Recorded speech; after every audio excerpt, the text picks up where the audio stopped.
Nagbabalik ang PTV Balita ngayon. Kinundena ng Kingdom Keepers, samahan ng mga organisasyon at lider ng simbahan si Senator Alan Peter Cayetano sa paggamit umano nito sa pangalan ng Diyos sa pahayag na God does not doubt me, hinggil sa nangyayari sa Senado. Ayon sa faith-based groups, nararapat nilang hayaan ni Cayetano ang Diyos na sabihin mismo na nagtitiwala ito sa kanya. Bukod sa pagkondena sa senador, pinangangambahan din ng Kingdom Keepers ang nakaambang impeachment trial dahil anila ang mga kaalyadong senador ni Vice President Sara Duterte ay nagpapakita na ng pagkiling. Paniniwala nila ang pagkiling na ito ay maaaring makaapekto sa proseso ng impeachment trial ng Vice Presidente. Hayaan mo ang Diyos na magsabi, I believe in you, Alan Peter. Huwag ka magsabi, naniniwala sa akin ang Diyos. Samantala, alamin natin ang ibang balita sa PTV Davao mula kay Regine Lanuza.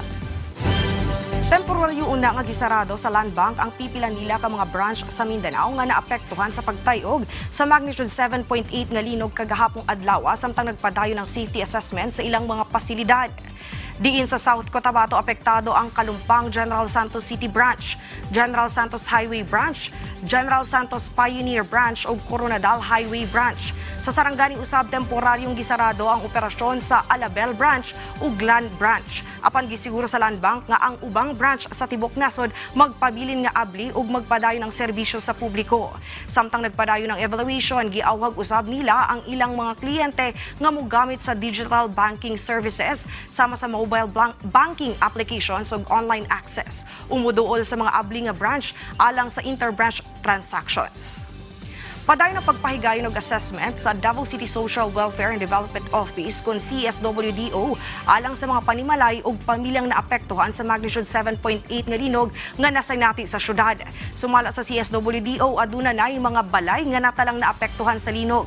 Apan padayon pa ang pagpahigayon nila ug validation aron mahibal-an ang kinatibuk-ang ihap sa mga naapektuhang individual ug pamilya.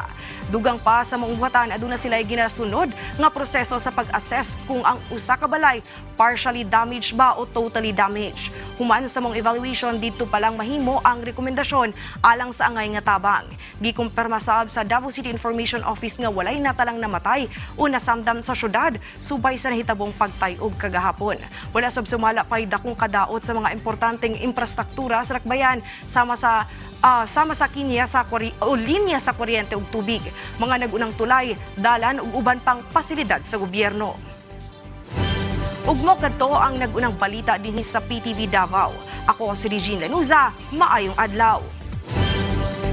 Daghang salamat Regine Lanuza. At yan ang mga balita sa oras na ito. Para sa iba pang updates, i-follow at i-like kami sa aming social media sites sa @PTVPH. Ako si Jana Madrid para sa Bayan.